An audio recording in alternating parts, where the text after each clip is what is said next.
it helps to get it up there properly. Lift up and out of the standing leg so that it's strong. Don't let it bend. It is the roots of the tree. Like in mountain pose, your low belly is in and tailbone down. The chest lifts while the shoulders relax. To help balance, look at one spot in the room that doesn't move and keep looking at it. If your eyes move, the mind moves and the body will move. Steady gaze equals steady mind and therefore steady body. Now for the balancing part. Slowly let go of the chair and bring the palms together at your heart. Let's take our 6 breaths here. On the inhale, mush your right foot into the floor, getting the standing leg strong. Exhale, press the left foot into the right thigh. Inhale, see that the hips are square. And exhale, really squeeze the right leg and left foot together.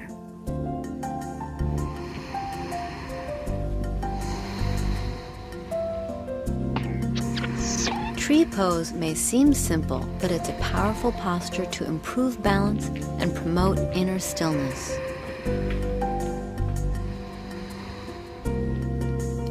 Last inhale, and then exhale, trying to release the pose slowly. Make coming down part of the pose.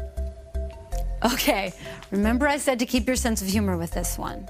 If it were easy, there'd be no benefit. So lift up the corners of your mouth and we'll attempt the other side. Move the chair to your left side and hold on to it with the left hand. The left foot makes the roots of the tree. Bend the right knee, placing the right foot either at the ankle, knee, or top of the left thigh. Again, there's no better or worse here, just options. Rather than just placing it, press it into the left leg. This will help to keep it up there. Standing left leg is strong, unwavering, like the trunk of a big redwood tree. Belly in, tailbone down. Set your gaze and let go of the chair, placing the hands together at the heart. To add challenge, take the arms up over your head. With arms absolutely straight, try pressing the palms together. Let's start the breathing. Smooth inhale makes smooth yoga. Steady exhale helps get you grounded. Inhale, exhale.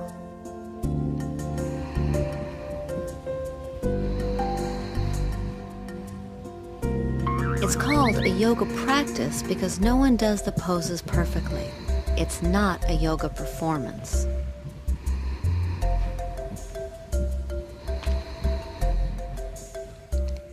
No sudden moves. Inhaling and come down gently on the exhale. Bring the feet back to hips width apart and stand tall in mountain pose. By now, it should be a relief to be back here.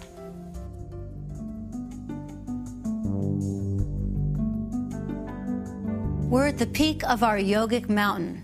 The 6th pose is definitely the most challenging. Standing side stretch pose. It uses all the muscles and is really the workout part of the program.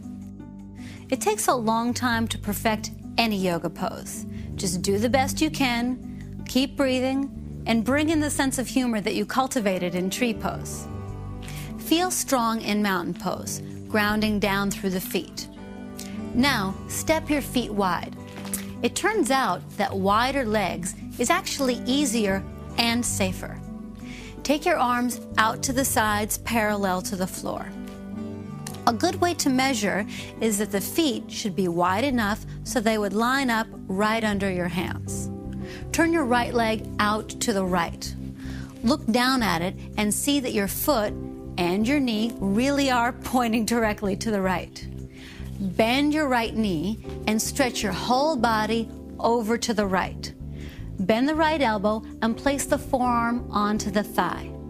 Your left arm reaches up and over your head to make one line with the left leg.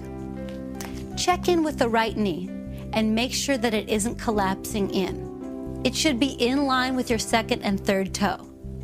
Now, turn and look up at your top hand.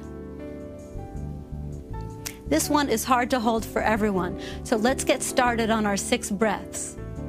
As you inhale, sink the hips down deeper, and as you exhale, use the right forearm to guide the right knee to the right so that it is in line with the toes.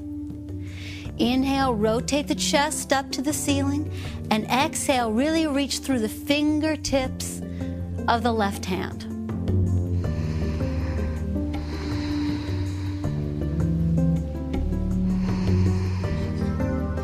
Gently coax your body into the postures. Work into them gradually and enjoy your progress. Last, inhale, relaxing the throat and neck. Exhale fully. Pushing the floor away with the right heel, straighten the knee and come all the way up on an inhale. Congratulations! That's a strenuous move. Let's do the other side. Turn the left leg out and the right leg in. If my feet are too close together, when I bend my knee, the knee will go past the foot, and that can be stressful on the knee. Like before, take the feet a little scooch wider so that when we bend the knee, it will line up directly over the ankle. Arms out to the sides. Lean up and over to the left, placing your forearm on the left thigh.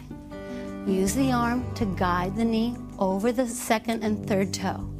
Spin the chest to the ceiling and reach the right arm up and over your head. Let's get right to the 6 breaths. Inhale, don't let your butt stick out the back. On the exhale, make sure to scoop the tailbone under. Inhale, right leg strong, and on the exhale, ground the outside of the right foot into the floor.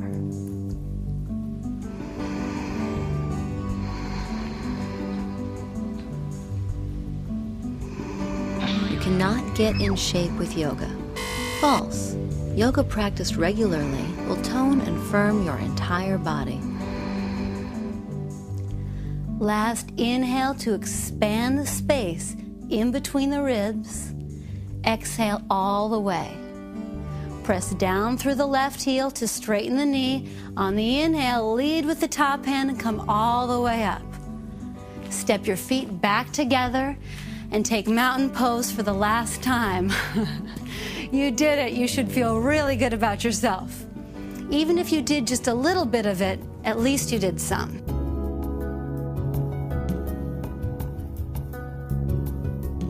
After all that work, it's going to be nice to do what we call an inversion. That means any pose where the heart is above the head. It reverses the flow of gravity, allowing fresh blood to get to the head. Inversions are the real healing part of the practice. The next pose we will be doing is called the downward facing dog pose. I know that's a funny name, but like I said, a lot of yoga poses are named after animals. If you watch a dog get up from a nap, it will do a stretch just like this one. It's going to feel great in the shoulders and hamstrings. A couple of cautions before we start. If you have high blood pressure, glaucoma, or if you're just tight in the shoulders and need a little extra help, I'd like you to grab a chair. I'll be showing you the modification with a chair in a minute. The rest of us are going to be putting our hands on the floor, so let's get started with a forward bend. Place your hands on the hips.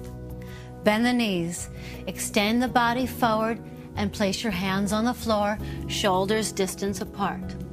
As always, the middle fingers are pointing forward with the fingers spread wide. The arms stay absolutely straight at all times. Step your right foot back and then the left foot. Bend your knees a little bit so that you can extend the hips up and away from the floor. Begin to press the heels down. Even if they don't make it, it is the intention that counts. Ultimately, the spine makes one long line between the tip of the tailbone and the top of the head, and the head is relaxed. If the spine will not straighten with the heels down, don't worry about it. Keep the knees bent, extend the spine long, and slowly alternate, pressing each heel towards the floor.